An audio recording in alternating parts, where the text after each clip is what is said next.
প্রিয় দর্শক বন্ধু নমস্କାର। আসিଅଛି নূতন আপডେଟ୍ ନେଇ ଯାହାକି ଆପଣମାନେ ନିହାତି ଦେଖିବା ଦରକାର। ଆଜିର ଅପଡେଟ୍ଟି ବିଶେଷ ଗୁରୁତ୍ୱପୂର୍ଣ୍ଣ ବଡ଼ ଖବର। ଏହି ବର୍ଷ ଶୀତ ବରି ବରି ଯାଉଅଛି। ଅତ୍ୟଧିକ ମଧ୍ୟରୁ ଘନ କୁହୁଡ଼ି ଦେଖାଯାଉଅଛି। ଆଜି ମାସର ଏବଂ ବର୍ଷର ଶେଷ ସୋମବାର ଦିନ ସାରା ଦିନ ପାଗ ଶୁଖିଲା ରହିବ। ସକାଳ ସମୟରେ ଘନ କୁହୁଡ଼ି ଶୀତ ହେବ।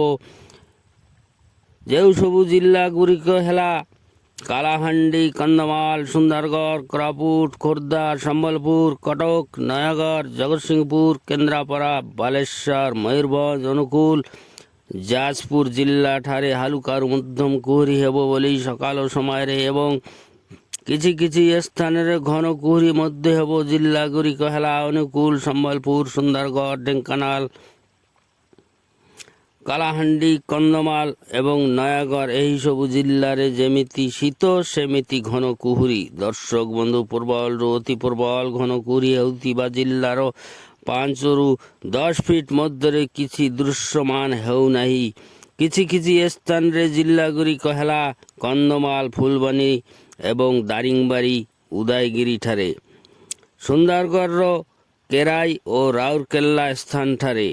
ଏହି ସହରରେ ଅନେକ ଘନ କୁହୁଡ଼ି ଦୃଶ୍ୟମାନ ହେଉଛି। ଦକ୍ଷିଣ ଓଡ଼ିଶାର କେତୋଟି ଜିଲ୍ଲାରେ ହାଲୁକା ଘନ କୁହୁଡ଼ି ଦେଖାଯାଉଥିବା ଜିଲ୍ଲା ହେଲା କୋରାପୁଟ, ରାୟଗଡ଼ା, କାଲାହାଣ୍ଡି, ନବରଙ୍ଗପୁର।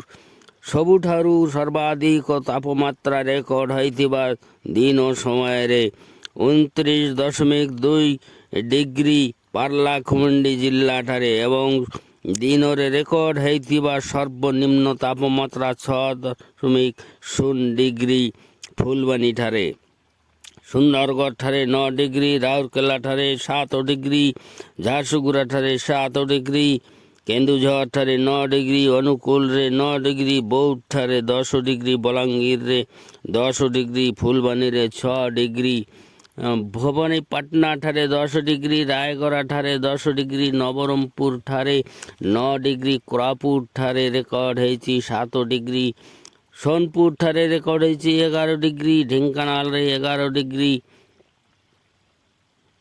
ବାରିପଦାଠାରେ ରେକର୍ଡ ହୋଇଛି 11 ଡିଗ୍ରୀ, ମାଲକାନଗିରିଠାରେ ରେକର୍ଡ ହୋଇଛି 12 ଡିଗ୍ରୀ। ଆଜି ପ୍ରାୟ 7ଟି ଜିଲ୍ଲାରେ ୟେଲୋ ଆଲର୍ଟ ଜାରି ହୋଇଛି ଘନ କୁହୁଡ଼ି ଓ ଶୀତ ପାଇଁ। ଜିଲ୍ଲାଗୁଡ଼ିକ ହେଲା ସୁନ୍ଦରଗଡ଼, ସମ୍ବଲପୁର, ଅନୁଗୁଳ, ଢେଙ୍କାନାଳ, ନୟାଗଡ଼, କନ୍ଧମାଳ ଓ କୋରାପୁଟ ଜିଲ୍ଲାଠାରେ। ଆଗାମୀକାଲି 30 ଡିସେମ୍ବର ମଙ୍ଗଳବାର ପାଇଁ ୟେଲୋ ଆଲର୍ଟ ହେଉଥିବା ଜିଲ୍ଲାଗୁଡ଼ିକ ହେଲା ବାଲେଶ୍ୱର, ଭଦ୍ରକ, ଢେଙ୍କାନାଳ, ଅନୁଗୁଳ, ସମ୍ବଲପୁର, ସୁନ୍ଦରଗଡ଼, ନୟାଗଡ଼, କନ୍ଧମାଳ ଓ କାଲାହାଣ୍ଡି ଜିଲ୍ଲାରେ। ଘନ କୁହୁଡ଼ି ପାଇଁ ଆଲର୍ଟ ଜାରି ହେଉ ବୋଲି ଅନୁମାନ କରାଯାଉଅଛି। 31 ଡିସେମ୍ବର 2025 ବୁଧବାର ଏବଂ ଜାନୁଆରୀ 1 ଗୁରୁବାରରେ ଅନୁମାନ କରାଯାଉଛି ଏହିସବୁ ଜିଲ୍ଲାରେ ୟେଲୋ ଆଲର୍ଟ ଜାରି ହେବ ବୋଲି।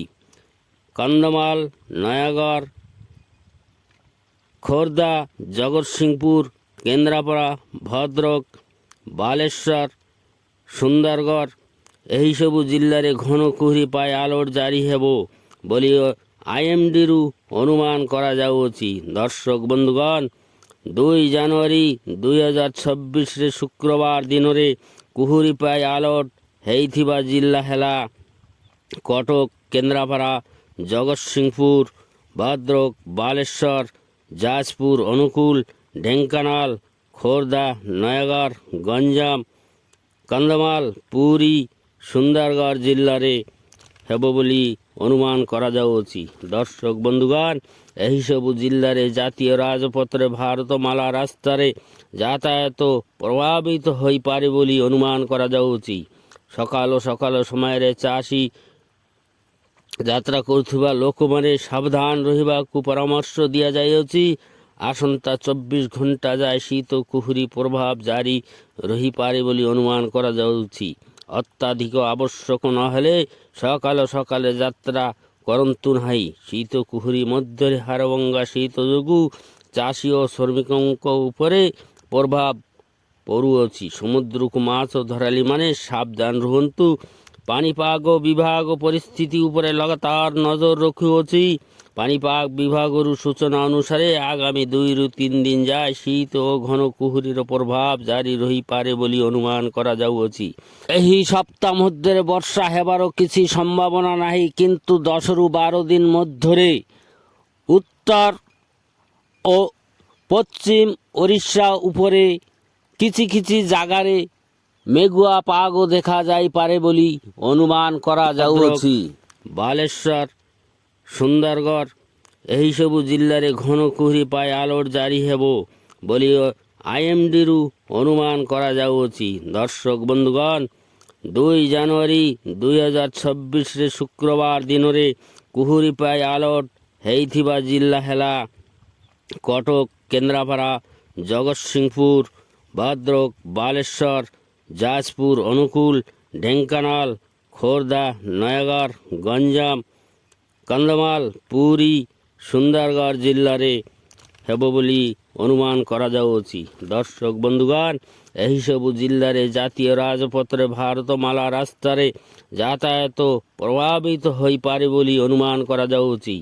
ସକାଳ ସମୟରେ ଚାଷୀ ଯାତ୍ରା କରୁଥିବା ଲୋକମାନେ ସାବଧାନ ରହିବାକୁ ପରାମର୍ଶ ଦିଆଯାଇଅଛି। ଆସନ୍ତା 24 ଘଣ୍ଟା ଯାଏ ଶୀତ କୁହୁଡ଼ି ପ୍ରଭାବ ଜାରି ରହିପାରେ ବୋଲି ଅନୁମାନ କରାଯାଉଛି। ଅତ୍ୟଧିକ ଆବଶ୍ୟକ ନହେଲେ ସକାଳେ ଯାତ୍ରା କରନ୍ତୁ ନାହିଁ। ଶୀତ କୁହୁଡ଼ି ମଧ୍ୟରେ ହାଡ଼ଭଙ୍ଗା ଶୀତ ଯୋଗୁଁ ଚାଷୀ ଓ ଶ୍ରମିକଙ୍କ ଉପରେ ପ୍ରଭାବ ପଡ଼ୁଅଛି। ସମୁଦ୍ରକୁ ମାଛ ଧରାଳୀମାନେ ସାବଧାନ ରୁହନ୍ତୁ। ପାଣିପାଗ ବିଭାଗ ପରିସ୍ଥିତି ଉପରେ ଲଗାତାର ନଜର ରଖୁଅଛି। ପାଣିପାଗ ବିଭାଗରୁ ସୂଚନା ଅନୁସାରେ ଆଗାମୀ 2ରୁ 3 ଦିନ ଯାଏ ଶୀତ ଓ ଘନ କୁହୁଡ଼ିର ପ୍ରଭାବ ଜାରି ରହିପାରେ ବୋଲି ଅନୁମାନ କରାଯାଉଅଛି। ଏହା ଥିଲା ଓଡ଼ିଶାର ମୁଖ୍ୟ ପାଣିପାଗ ଖବର। ସଠିକ୍ ଖବର ଆଗାମୀ ଅପଡେଟ୍ ପାଇଁ ଆମ ଚ୍ୟାନେଲକୁ ସହିତ ଯୋଡ଼ି ରୁହନ୍ତୁ। ଭିଡ଼ିଓଟି ଯଦି ଭଲ ଲାଗେ ତେବେ ଲାଇକ୍, ସେୟାର, କମେଣ୍ଟ ଓ ସବସ୍କ୍ରାଇବ୍ କରନ୍ତୁ ବୋଲି ଅନୁରୋଧ କରୁଅଛି। ଧନ୍ୟବାଦ। ଜୟ ଜଗନ୍ନାଥ।